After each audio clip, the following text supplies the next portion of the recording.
안녕하세요. 사연을 부탁해입니다. 오늘의 사연을 소개하겠습니다. 퇴근하고 집에 들어갔더니 할머니가 엄마에게 소리치고 있었어요. 안 먹는다고 안 먹어. 이따 이 맛없는 음식을 누가 먹는다고 주는 거냐? 어머님, 위에 좋은 음식들이에요. 조금이라도 드셔보세요. 글쎄 싫다니까. 안 먹는다고. 간이 하나도 안 됐는데 이걸 어떻게 먹어? 내가 앞으로 살면 얼마나 산다고 이렇게 맛없는 음식들만 주는 거냐? 너 혹시 내가 빨리 가길 바라는 거냐? 어머님, 무슨 말씀을 그렇게 하세요? 결국 엄마가 화를 참지 못한 채 버럭하고 있었습니다. 그 모습에 또 시작이구나 하는 생각만 들 뿐이었는데요.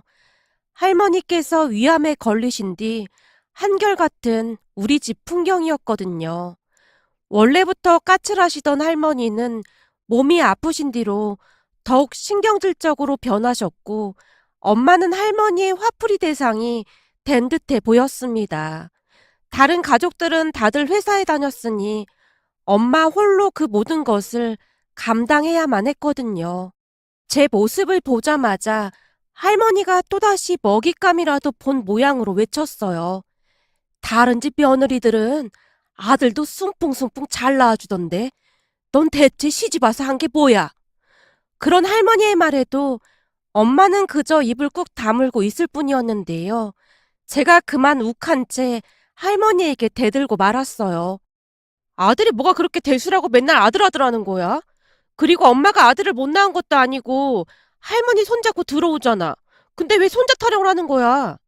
다른 집은 손자를 둘씩 안겨주고 그러던데 첫째로 네가 나오는 바람에 내가 얼마나 실망을 한 줄 알기나 해. 둘째도 기집애였다면 내가 그냥 내쫓아 버리려고 했어. 그나마 우리 손자 때문에 둘 다 붙어 있었다는 것만 기억해.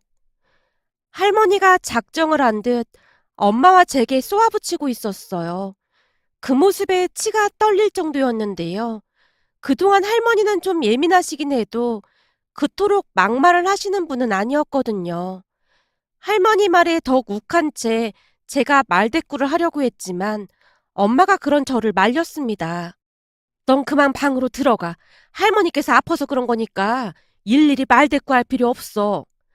엄마는 화도 안 나? 대체 엄마가 왜 이러고 살고 있냔 말이야. 그렇게 잘난 아빠 보고 할머니 병간호하라고 해. 이러다가 엄마가 먼저 말라 죽겠어. 알았으니까 넌 그만 들어가서 쉬어. 조금 있다가 엄마가 밥 차려줄 테니까. 밥은 대충 먹고 왔으니까 신경 쓰지 마. 내가 밥도 못 먹고 다닐까 봐 그래? 그러나 엄마는 밥 먹었어?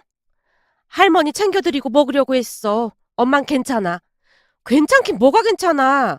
아빠는 왜 아직까지 안 오고 있는 거야? 아빠 오늘 회식이라고 하더라고. 뭐? 회식? 이게 지금 말이 된다고 생각해? 할머니 모셔다 놓고는 회식은 무슨 회식이야. 진짜 해도 해도 너무하는구만. 고모도 나 몰라라 하고 있고 자식들이 하나같이 진짜 너무하네. 제 입에서 그 말이 튀어나오고 말았는데요. 제 말을 들은 모양인 것인지 할머니가 갑자기 조용해지셨어요. 엄마가 그런 저를 억지로 방으로 밀어넣고 있었고요. 넌 할머니 앞에서 꼭 그런 말을 해야 해? 제발 입조심 좀 해. 할머니도 지금 아파서 저러시는 건데 우리라도 잘 챙겨드려야 할 거 아니야. 해도 해도 너무하잖아. 엄마는 괜찮으니까 넌 괜히 할머니한테 상처되는 말은 꺼내지도 마. 할머니가 원래 그런 분은 아니시잖니. 지금 얼마나 힘드시면 그러시겠니? 엄마가 제 방문을 닫고는 급히 할머니 방으로 발걸음을 옮겼는데요. 사실 엄마 말이 틀린 말은 아니었습니다. 그러니까 할머니는 조금 예민하시고 까칠한 성격이긴 했지만 경우가 없는 그런 분은 아니었거든요. 할머니의 성격을 잠시 말씀드리자면 엄마가 할머니의 음식을 유난히도 좋아했어요. 할머니 음식 솜씨가 좋은 편이었거든요. 그 중에서도 엄마가 제일 좋아하는 음식 중에 증편이라는 떡이 있었는데요. 이 증편이란 떡이 막걸리를 넣고 반죽한 맵쌀로 만드는 떡 중에 하나입니다. 할머니는 그 증편에 밤 대추 잣등을 고명으로 얹어서 찌곤 했습니다. 엄마는 그 증편을 그렇게나 좋아했고요. 엄마 말로는 예전에 엄마의 외할머니께서 그렇게나 많이 해주셨다는데요. 그때 먹었던 맛보다 더 맛있다는 말을 하곤 했거든요. 가끔 할머니 집에 가면 엄마가 들뜬 목소리로 말을 하곤 했어요. 어머님, 증편 찌고 계신 거예요? 맛있는 냄새가 나네요. 진짜 먹고 싶었는데 감사해요. 누가 넣어주려고 만든 줄 알아? 오랜만에 먹고 싶어서 만드는 것뿐이야. 할머니가 퉁명스럽게 말을 하고 있었지만 엄마는 할머니의 말을 상관조차 하지 않았습니다. 제가 내려오는 날에 어머님이 증편을 드시고 싶었다니 정말 다행이네요. 어머님 증편은 진짜 최고거든요. 엄마의 칭찬에 할머니가 헛기침을 하고는 갓 쪄진 증편을 그릇에 담았는데요. 할머니는 항상 엄마 접시에 가장 크고 고명이 많이 올라간 증편을 담아주곤 했어요. 그 모습에 제가 불만스레 말을 하기도 했습니다. 뭐야, 엄마 거만 엄청 크고 내 거는 왜 이렇게 작아? 엄마 거는 밤도 많이 올려져 있잖아. 나도 큰 걸로 먹을래. 이번에는 맛이 없어서 네 엄마한테 제일 큰 걸로 준 거야. 다음에 맛있게 되면 너한테 제일로 큰 걸로 줄게. 이번에는 왜 이렇게 맛대가리가 없는지 모르겠네. 애미나 많이 먹어라. 할머니가 은근슬쩍 엄마 접시에 증편을 더 올려줬습니다. 그러면 엄마가 넙죽넙죽 받아서 맛있게 먹었어요. 하지만 엄마는 할머니의 말투를 그다지 기분 나빠하지 않았는데요. 할머니의 마음을 그냥 다 안다는 듯한 그런 표정이었거든요.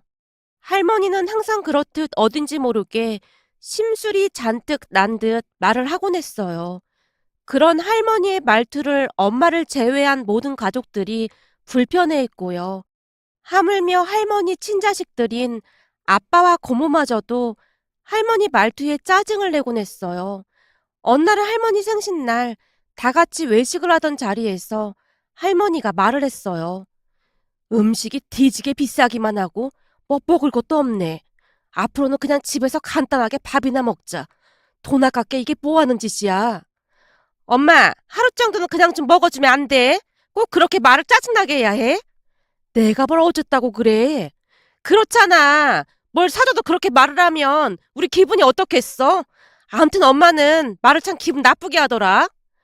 이 비싼 음식값을 네가 내는 것도 아닌데 네가 기분 나쁠 게 뭐가 있어? 넌 매번 와서 처먹고 가면 그만이지만 오늘도 이 음식값은 네 새언니가 낼 게 뻔하잖아. 그러면서 맨날 비싼 음식점만 고르는 네가 양심이 없는 거지. 암튼 난 앞으로 이런 비싸고 맛없는 음식 먹고 싶지도 않으니까 그냥 집에서 간단하게 밥 챙겨 먹자. 할머니와 고모는 자주 티격태격하곤 했습니다. 그러다 보니 고모는 할머니를 자주 찾아뵙지도 않았어요. 그러던 어느 날 할머니가 위암에 걸리셨고 큰 병원을 다녀야 하다 보니 우리 집에 올라와 계셨어요. 그런데 시간이 지나면 지날수록 할머니의 트집이 심해져만 갔는데요. 아무래도 엄마가 할머니 식단에 많은 신경을 써야만 했기에 음식 하나하나에 많은 정성을 들이곤 했어요. 하지만 할머니는 매번 트집을 잡아서 엄마를 몰아붙였고요. 그날도 할머니가 음식이 밍밍하다며 화까지 내며 신경질을 부렸는데요. 제가 맛을 보니 음식 맛은 괜찮은 편이었어요. 결국 제가 엄마한테 짜증스레 말을 꺼냈어요. 반찬이 맛있기만 하구만. 할머니가 괜히 심술 부리는 것 같아. 아무래도 아프시니까 그런 거겠지. 그니까 너도 너무 그렇게 할머니한테 날 세우지 좀 마. 사사건건 할머니한테 왜 그렇게 짜증이야? 엄마, 내가 괜히 그런 거야? 할머니 오신 지 한 달이 다 되어 가는데 매번 엄마한테 너무 심하게 하잖아. 그렇잖아도 할머니랑 아빠랑 한바탕 했으니까 너라도 좀 조용히 있어. 암이라고 하시는데 지금 할머니 심정이 어떻겠니? 우리가 잘 챙겼어야 했는데 엄마도 잘못이 많아. 내가 보기엔 엄마는 전생에 성직자가 분명했을 거야. 어쩜 그렇게 아무렇지도 않게 말할 수가 있는 거야? 제가 감탄하듯 말을 하고 있었지만 엄마는 그저 웃을 뿐이었습니다. 그렇게 한 일주일이 지난 어느 날 고모와 고모부가 집으로 찾아왔는데요. 그날 세 분이서 무슨 말을 한 것인지 할머니가 고모와 고모부를 따라 나서겠다고 했어요. 난 오늘부터 우리 딸네 집에 가서 지내기로 했다. 네? 갑자기요? 어머님, 괜찮으시겠어요? 엄마가 걱정스러운 표정으로 할머니를 바라보고 있었는데요. 고모가 어이없다는 듯이 엄마한테 말했어요. 언니, 그게 무슨 말이에요? 괜찮냐니요? 고모, 오해하지 마세요. 제 말은 그게 아니라 음식이랑 챙길 게 많은데 걱정이 돼서 그런 것뿐입니다. 듣지 않니 더 기분 나쁘네. 그러니까 언니 말은 내가 우리 엄마 음식도 잘 못 챙겨줄 거다 그런 말인 거네요. 아니 그런 말이 아니라 고모가 워낙 바쁜데 괜히 힘들까 봐 그렇죠.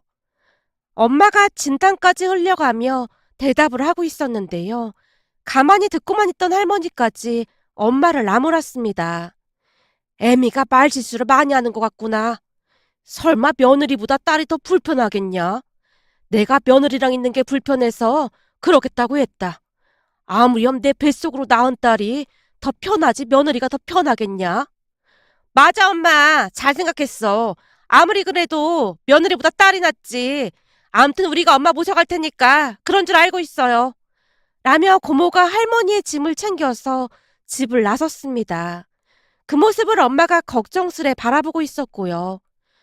음식이랑 잘 신경 써야 할 텐데 걱정이네. 거기다 새벽에 잠을 잘 못 주무셔서 옆에 있어드려야 할 텐데. 할머니가 며느리 싫다고 딸한테 간 거잖아. 근데 그런 걱정을 뭐하러 해? 그냥 걱정이 되니까 그렇지. 할머니가 말은 그렇게 해도 속은 안 그러신 분이잖니. 엄마도 병이다 병이야. 할머니랑 고모한테 모진 소리를 다 듣고도 그런 말이 나와?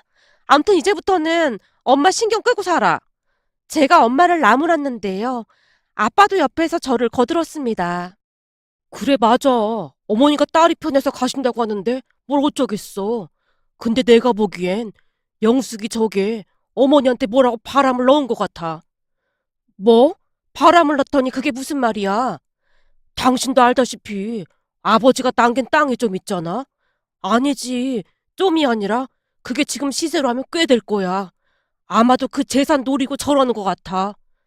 설마 고모가 그 정도는 아니잖아. 그거야 당신 생각인 거고.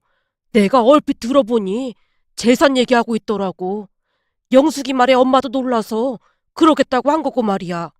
할머니와 고모 내외가 하는 말을 아빠가 엿들었다고 하는데요. 고모가 할머니께 다음과 같이 말했다고 합니다. 엄마, 언니가 엄마한테 왜 잘하는지 알고 있어? 잘하긴 뭘 잘해. 음식도 맨날 맛대가리 없는 것만 챙겨주는데. 그래도 요즘에 아픈 시어머니 모시고 있는 사람이 몇이나 되겠어. 하긴 그건 그렇긴 해. 맨날 병원도 같이 가지고 그러긴 하니까. 거봐, 내 곰곰이 생각해봤는데 그게 다 엄마가 가지고 있는 땅 때문에 그런 것 같더라고. 내 땅? 그러니까 네 아버지가 남긴 그 땅을 바라는 거야? 그렇다니까. 내가 알아보니 그 땅이 말이야 엄청 올랐더라고. 그러니 그 땅이 욕심나서 엄마한테 그러는 거야. 아무래도 엄마를 모시고 있어야 나중에 유산 상속받을 때 새언니한테 더 유리할 테니까 말이야. 그러면서 엄마를 꼬시려고 했겠지. 근데 넌 그건 어떻게 알고 있는 거야? 그런 건 안 봐도 그냥 딱 감이 오는 거야. 그니까 엄마는 나랑 같이 있어야 해. 너랑 같이? 그래. 엄마 어차피 새언니랑 있는 거 불편하다면서 아무래도 딸이 더 편하지 며느리가 더 편하겠어? 라며 할머니를 꼬신 모양이었습니다. 고모의 말에 할머니가 넘어간 모양이었고요. 결국 할머니는 고모 부부와 함께 고모네 집으로 갔습니다. 고모는 할머니를 모셔간 뒤 극진하게 모시긴 했는데요. 우리가 할머니를 몇 번 찾아갈 때마다 참 잘하는 모습이었거든요. 사람까지 써서는 식단도 꼼꼼하게 챙기고 있었고요. 할머니도 나름 만족하시는 모양으로 우리를 만날 때마다 기쁜 목소리로 말했어요.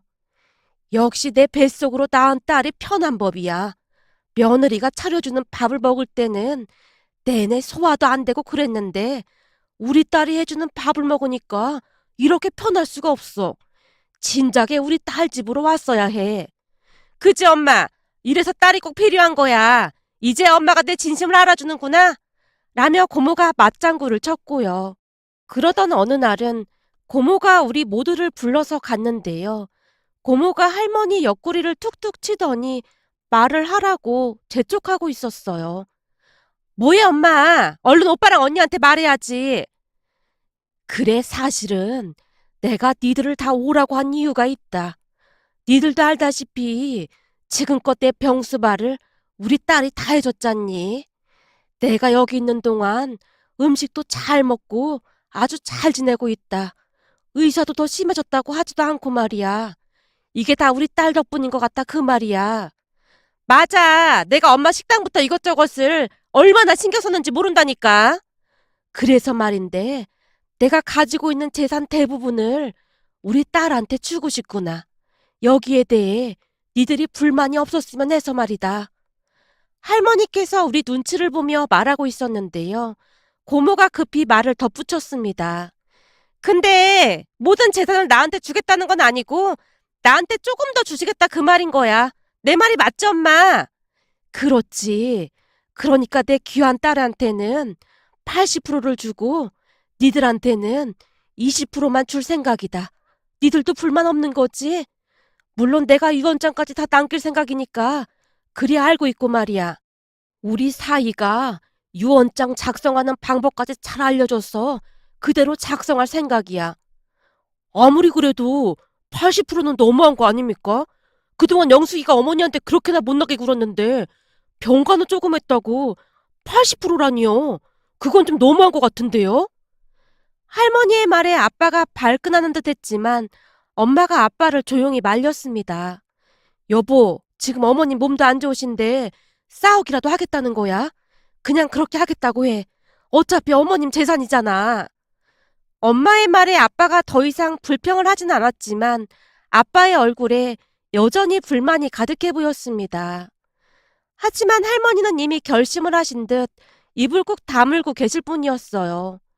그런데 갑자기 할머니 병세가 심해져서 결국 병원에 입원을 하셔야 했는데요.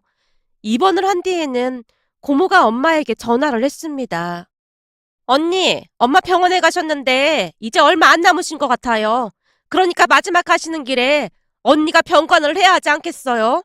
그래야 엄마 재산 20%라도 받을 수 있을 거 아니에요. 그 정도 양심은 있는 거죠. 지금껏 제가 했으니 이제 언니도 해야죠. 라는 막말을 하기도 했는데요. 아마도 그때쯤 할머니께서 유언장을 다 작성해 놓으셨기에 호언장담한 채 그러는 듯해 보였어요. 그 모습에 가족 모두가 분노한 채 아빠가 고모에게 쫓아가서 난리를 치기도 했지만 고모는 같은 말만을 반복할 뿐이었고요. 나도 내가 돌보고 싶은데 엄마가 굳이 새언니를 찾는 걸 나보고 어쩌란 말이야. 그리고 병원에 있어서 별로 할 일도 없어. 그니깐 호들갑 좀 그만 떨어대. 너 지금 말 다 했어? 네가 그러고도 인간이야? 순진한 어머니 꼬셔서 그 재산 다 네 앞으로 만들어 놓고는 그게 지금 할 말이야? 내가 뭘 어쨌다고 그래. 따지려면 엄마한테 가서 따져. 그리고 오빠한테도 20%나 떨어지는데 그럼 그 정도는 해야 할 거 아니야. 어차피 엄마가 돌아가실 것 같은데 뭘 그렇게 불만이 많아? 고모가 아빠를 내쫓다시피 했다고 합니다. 집에 돌아온 아빠가 기가 막힌 표정으로 말을 했어요. 어떻게 저런 인간이 내 동생인지 모르겠다. 얼굴에 철바늘 깔은 것도 아니고 저게 인간이야? 그래도 어쩌겠어. 어머님 많이 안 좋으신데 지금 남매가 싸우고 있으면 어머님 마음이 어떻겠어. 당신이 오빠니까 그냥 참아. 엄마가 아빠를 달래고 또 달랬습니다. 결국 그 뒤부터 엄마가 할머니 병간호를 했는데요. 그때쯤부터 조금 이상했던 부분이 있었습니다. 그러니까 할머니 목소리부터가 바뀌어 있었는데요. 어느 날은 엄마의 손을 꼭 잡은 채 말씀을 하기도 했어요.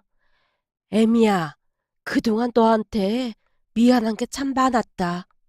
아니에요, 어머님. 제가 어머님 마음 잘 알고 있어요. 그래. 사실 난 내 뱃속으로 낳은 자식들보다 네가 더 편하고 그랬다. 말씀이라도 그렇게 해주시니 정말 감사합니다. 엄마가 등을 돌려 눈물을 훔치기도 했는데요. 그 순간 할머니의 눈시울도 붉어져 있었습니다. 그 모습을 보던 제가 아빠에게 말을 했어요. 아빠, 할머니가 갑자기 변하셨어. 완전 다른 분 같아. 그러게 말이다. 할머니가 곧 떠나시려고 하나 보구나. 네가 할머니를 좋아하지 않는 건 잘 알고 있지만 그래도 잘해드려. 그래야 후회도 없는 법이야. 라며 아빠가 긴 한숨을 내쉬었습니다. 그 뒤 퇴근하면 저도 병원으로 가서 할머니 말벗이 되어드렸는데요. 어느 날은 할머니가 제 귓가에 조용히 속삭였습니다. 우리 귀한 손녀, 지금처럼 항상 엄마 잘 지켜줘야 한다. 지금부터 이 할미 말 잘 들어. 네 옷장 마지막 한 맨 밑쪽을 뒤져보면 작은 상자가 하나 있을 거야. 거기에 할미가 편지 하나 남겨놨으니까 할미가 세상 떠나면 꼭 아빠한테 전해줘라. 편지? 무슨 편지인데? 대신 이 할미가 눈 감을 때까지 절대로 열어보면 안 된다.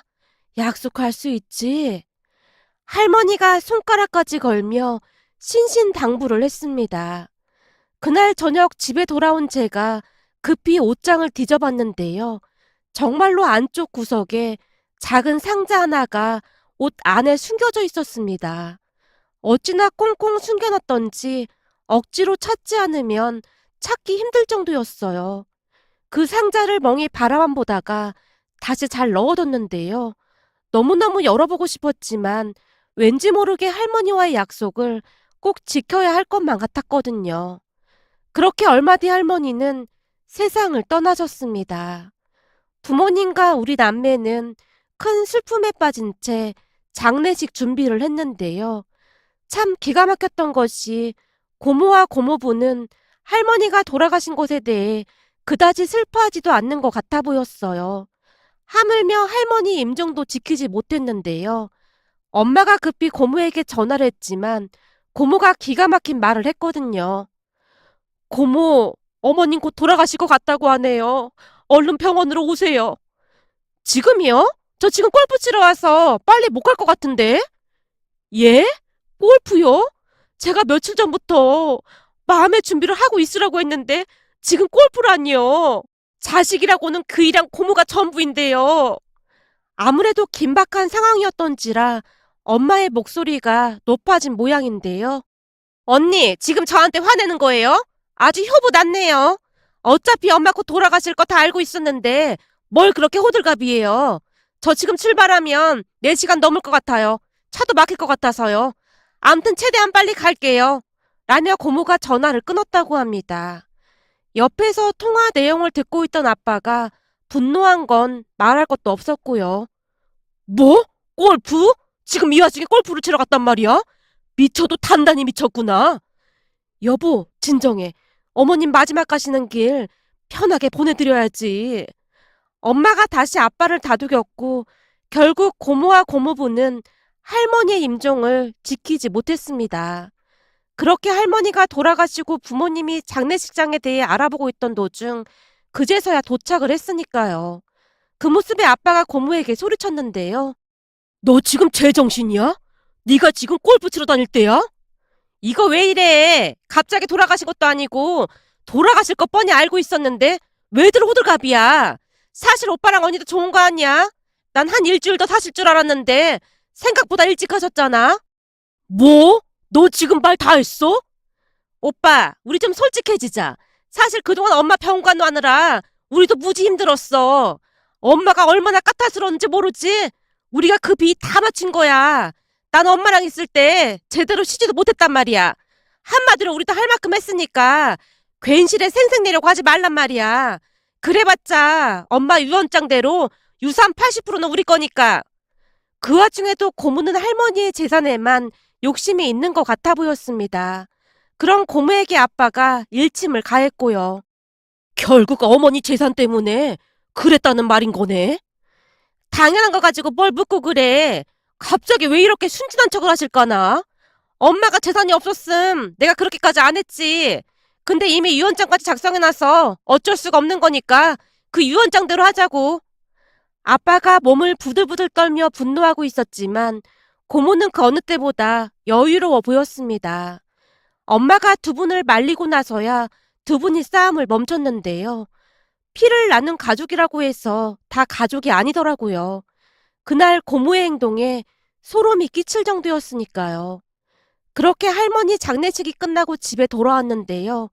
문득 할머니가 제게 했던 말이 떠올라서 급히 옷장 안의 상자를 꺼냈습니다.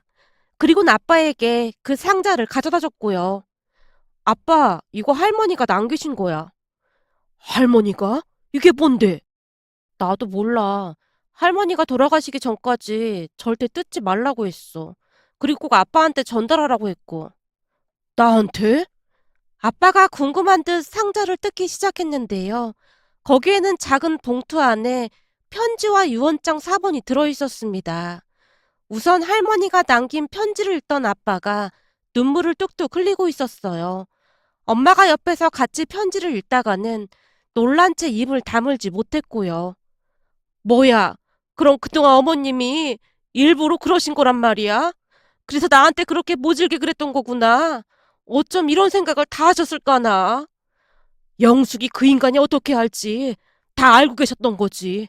이미 다 준비를 하고 계셨던 거구만. 우리 어머니도 참 대단하시네. 할머니가 남기신 편지에는 어마어마한 내용들이 담겨져 있었는데요. 할머니 편지는 유언장 이야기로부터 시작이 되었어요. 할머니가 유언장을 작성하긴 했지만 그 유언장에 효력이 없다는 말이 맨 첫 줄에 또박또박 작성되어 있었거든요. 그러면서 고모가 유언장 내용을 가지고 재산을 다 가져간다고 하면 변호사를 고용해서 소송을 하라는 말까지 잊지 않았습니다. 할머니의 편지에 의하면 고모부가 유언장 작성하는 법에 대해 할머니께 잘 알려줬다고 하는데요. 할머니도 유언장 작성 전에 이미 변호사를 통해서 유언장에 관한 조언을 받았다고 합니다. 원래가 두 사람이 어리숙한 사람들이어서 할머니가 작성한 유언장 내용 중에 재산의 80%를 고모와 고모부에게 준다는 내용만 뚫어져라 봤을 뿐 나머지는 크게 신경을 쓰지 않은 모양이었습니다. 두 사람이 큰 실수를 하고 말았거든요. 원래가 유언장이라는 게 작성자 본인의 서명 날인이나 날짜 등이 정확하게 기재가 되어 있지 않으면 전혀 효력이 없답니다. 그러니까 할머니의 편지를 토대로 내용을 정리해 보자면 고모부가 할머니께 유언장 작성에 대해 자세히 알려준 모양인데요. 그러던 중 할머니가 고모부에게 물었다고 합니다. 저기 혹시 몰라서 그런데 변호사 전화번호 좀 알 수 있겠는가? 변호사 전화번호는 갑자기 왜요? 아니, 이 유언장이라는 게 참 중요한 거잖나. 혹시 잘못되면 안 되는 거니까 자세히 좀 물어보려고 그러지. 생각해보게나 잘못돼서 내 딸한테 갈 재산이 못된 며느리한테 조금이라도 더 가면 안 되는 거잖나. 이렇게 병관으로 잘해주는 우리 딸이랑 자네한테 다 주고 싶어서 그렇지. 세상에 자네처럼 착한 사이가 또 어딨겠나. 그럼요. 역시 장모님이 사람 보는 눈 하나는 정확하시다니까요. 제가 변호사 사무실 전화번호 인터넷으로 검색해서 금방 알려드릴게요. 라며 고모부가 할머니께 변호사 사무실 연락처를 알려준 모양인데요. 할머니께서 일정 부분 상담 비용을 지불하고 전화상으로 변호사에게 자세히 물어봤다네요. 혹시 어떻게 하면 유언장이 무효가 되는 겁니까? 내가 영 걱정이 돼서 말입니다. 라고 말이죠.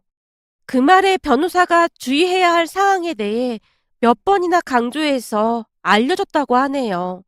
할머니는 그 주의해야 할 사항을 반대로 이용한 겁니다. 결국 그 유언장은 법적으로 무효화가 되었고요. 봉투 안에 있던 유언장 사본에는 할머니의 서명 날인이나 중요한 것들이 적혀 있지 않았으니까요. 거기다 할머니가 강조하신 내용이 하나가 더 있었는데요. 애미야, 너 말이다. 그냥 싸우지 말고 양보하자. 그 말 절대로 하지 말거라. 이건 내가 너한테 하는 마지막 유언이야. 반드시 니들 목숨 받으라 그 말이야.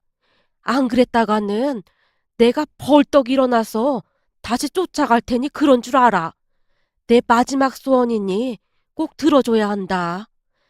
내가 영숙이 그거 정신 차리게 하려고 마지막 가는 길에 유산을 믿기로 많이 힘들게 했지만 영 정신을 차릴 것 같진 않더구나.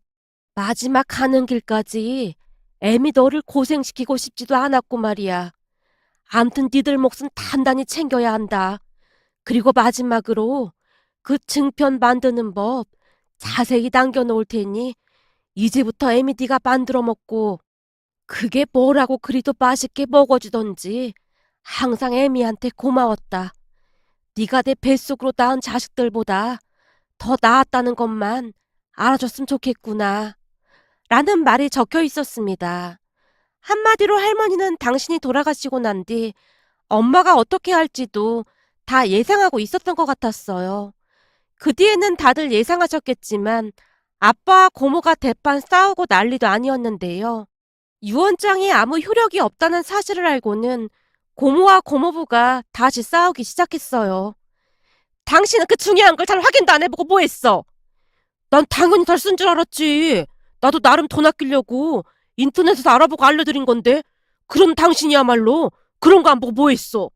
내가 당신을 믿는 게 아니었어. 그렇게 내가 골프 좀 그만 치러 다니라고 몇 번이나 말했잖아. 나보다 당신이 골프에 더 미쳤거든?